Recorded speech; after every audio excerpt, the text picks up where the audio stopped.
एक बघता आपल्याला सगळ्यांना माहिती आहे की मराठा आरक्षण हे कशा पद्धतीने दिलं गेलेलं आहे, ते मराठा आरक्षण टिकलेलं देखील आहे. मनोज जरांगेंच्या मागण्या ज्या आहेत त्या देखील सरकारच्या समोर आहेत.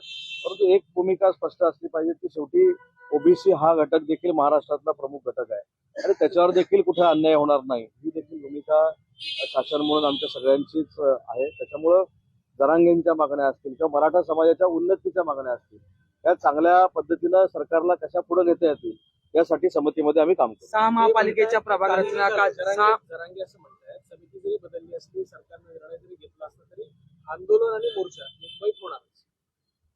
आंदोलन करणं न करणं हा प्रत्येकाचा वैयक्तिक प्रश्न आहे, त्याच्यावर मला बोलण्याचा अधिकार नाही. परंतु त्या समितीमध्ये मला काम करण्याची संधी मुख्यमंत्री आणि शिंदे साहेबांनी दिलेली आहे.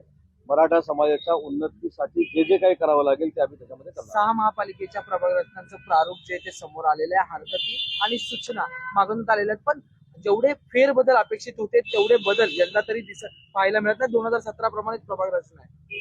तुम्ही जर प्रभाग रचनेचा सगळ्यांनी मिळून अभ्यास केला तर प्रभाग रचनेमध्ये काही नियम आहेत ते कोणालाही डावलता येत नाही.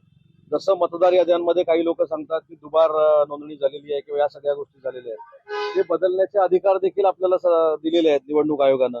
ते कधी आपण बदलू शकतो, त्यासाठी तक्रार आपण करू शकतो. तसंच प्रभाग रचनेबाबत आहे. परंतु ज्यावेळी निवडणुका आपल्या हातातनं गेल्या आहेत अशा पद्धतीची जाणीव होते त्यावेळी मला असं वाटतं की कुठच्याही गोष्टीचं खापर हे कुठेतरी फोडायचं असतं, म्हणून प्रभाग रचनेवर आता काही लोक खापर फोडतात. अमित ठाकरे यांनी आशिष शेलार यांची नुकतीच भेट घेतलेली आहे. शाळा महाविद्यालय यांच्यातल्या ज्या परीक्षा आहेत त्या रद्द करून 11 दिवस विद्यार्थ्यांना हा संपूर्ण सण जो आहे तो आनंदाने साजरा करावा असं ठीक आहे ना. चांगल्या बाबीसाठी अमित ठाकरेंनी जर आशिष शेलार साहेबांची भेट घेतली असेल त्याचा योग्य तो निर्णय होईल. परंतु अमितजींचा आदर्श अन्य लोकांनी देखील घेणं गरजेचं आहे.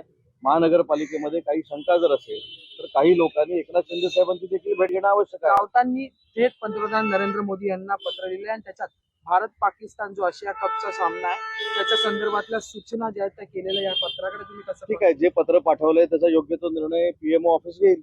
शरद पवारांकडे आपण गेलेले, त्यांनी एक विधान केलेलं की येणाऱ्या मतदानाचे काही पुरावे मी समोर आणणार आहेत. याबाबत तुमची काय? नाही, एक लक्षात घ्या, शरद पवार साहेबांकडे जी बैठक होती राजकीय होती मी त्याचा खुलासा स्पष्ट पद्धतीने केलेला आहे. अखिल भारतीय नाट्य परिषदेवर मुख्य विश्वस्त हे शरद पवार साहेब आहेत आणि पुढच्या 5 जणांमध्ये एक विश्वस्त मी आहे.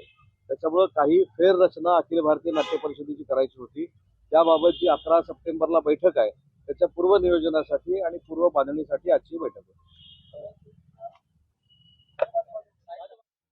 येणार नाही आणि मराठा समाजाच्या उन्नतीकरता जे करता येईल ते प्रयत्न सरकार करेल अशी ग्वाही उदय सामंत यांनी दिलेली आहे.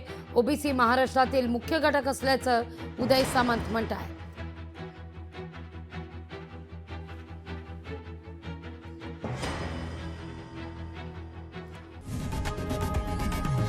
लोकशाही मराठी ऐका, पहा, जागरूक रहा.